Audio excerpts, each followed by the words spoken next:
That's a heck of a comeback your team just put on. And then you see that buzzer beater. Is that one where you just shake your head, or what do you do? Well, you can't play any defense better than that. I thought Vaughn challenged the shot. Hardaway hit a heck of a shot there. Again, we just put ourselves in bad positions, had to spend a lot of energy to get back in the game. But we pretty much got copyrights on that end of play type situation. So, you know, I heard you during the timeout look at Latin and pretty much say, I'm not going to question any shot you take. You didn't say it that way, but you told him to start getting aggressive, and man, he led that comeback. Well, you know, he's got the ability to get to the basket. We were in the bonus, and, you know, we got some guys playing out of position out of there, and we don't want to put them in an awkward situation. And so, you know, I was pleading to him to take the game over. He did a good job there down the stretch. What do you take out of this game? It's been one of those kind of seasons for you, and you just took the number 7 team in the country to the buzzer.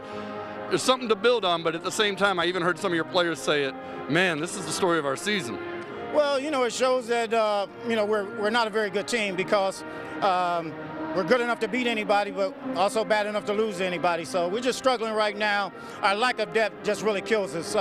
Got nothing from Kareem Murray today, but the guys who were out there on the floor did a great job, and I'm proud of them. All right, Coach. Thanks, man. Thank you. Sean. Well, good comments there by Coach Greer. Nobody's going to say he doesn't shoot straight. Minces words not. he shoots straight. We'll wrap it up next. A thrilling victory for Ashland. They improved to 18-1 here on CN 900. Well, a winning shot with 1.8 seconds left by Ben Haraway. And Ashland comes away with a 63-61 victory. I mean, this is an exciting game, Rod Beard. Don't like to lose anytime, but boy, I'll tell you what, you have to be pleased with what you saw out of them battling one of the best teams in the nation. Yeah, and that's a game that they could have just folded up the tent and just packed it in with about 4 minutes left. That they didn't look like they were going to be close. They didn't look like they were going to make a comeback. They did, and those are the types of efforts. You can't do it in the last 2 minutes. You do that in the previous 38 minutes, and you're okay. Let's take a look at some of the highlights and, of course, our stats before we get out of here. We'll start in the first half, as always. Yeah, first half they got going, got inside with Drew Noble. Noble finished with 16 and 9. Had a nice game where he was really active and all over the court. There you see him hustling for a loose ball. Gets that back out to Haraway, and Haraway finishes in traffic. Haraway had 17 and 5 assists. And, of course, his heroics we'll talk about a little bit later. Get the drive out, kick to McLaughlin. That was his only basket of the game. Wayne State would answer, though. Darian Owens-White finds Xavier Cochran. Cochran gets to the rim, and this is his personal 6-0 run. Had a free throw, and then that. Had a three-pointer as well. And he started to find his mark. Owens-White from the free throw line. He had 15, 6 boards, and a couple of steals, too, for Owens-White. And there you see some of the quickness in that little step back just inside the three-point line. Owens-White was critical to the comeback in the second half. And just his ball movement, there you see the big dunk by Javon Henderson. Nice finish. Goes right over Koch to finish that out. Henderson had a double-double, 11 and 10, 6 blocks, 4 steals. I mean, it's not just the 11 and 10, it's the 6 and 4 that showed how critical and how integral he's become to what Wayne State's doing.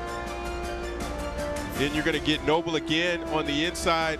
That's the one on Henderson where he just kind of tilted his cap and said, hey, good move there, big fella. Then you see Noble again hitting from 3. And this is where Wayne State started to make that comeback. You see the split of the defenders there from Owens-White. And then a couple of missed free throws left the door wide open. Latin Davis comes down, and this is the tying basket to get us to 81-81. I'm sorry, 61-61. And then this is the game winner. Henderson is right there. You can't play very much better defense than what Henderson did on that, but Haraway just hit a critical, nice shot. There you go with some numbers. But I think the numbers kind of show you exactly what we were talking about, how close this game was. I make no mistake about it. In the end, it was Ashland, the number 7 team in the nation, that made the play when it mattered. and they come away with a 2-point victory. Hey, before we get out of here, a lot of people to thank. Of course, Joe Abramson doing a fantastic job as always. My broadcast partner, Rod Beard, the best crew in the business. Camera people, spotters in the truck. We really appreciate the crew from CN 900. Most importantly, we thank you for joining us wherever you may be. Wish we had better news for you, but it was a heck of a game down here to be sure. Ashland comes away with a 2-point victory. For everybody involved, my name is Sean Belegian saying we will chat again next Thursday. In-state battle in Grand Valley comes over from Allendale. In the meantime, have yourself a wonderful afternoon from your friends at CN 900.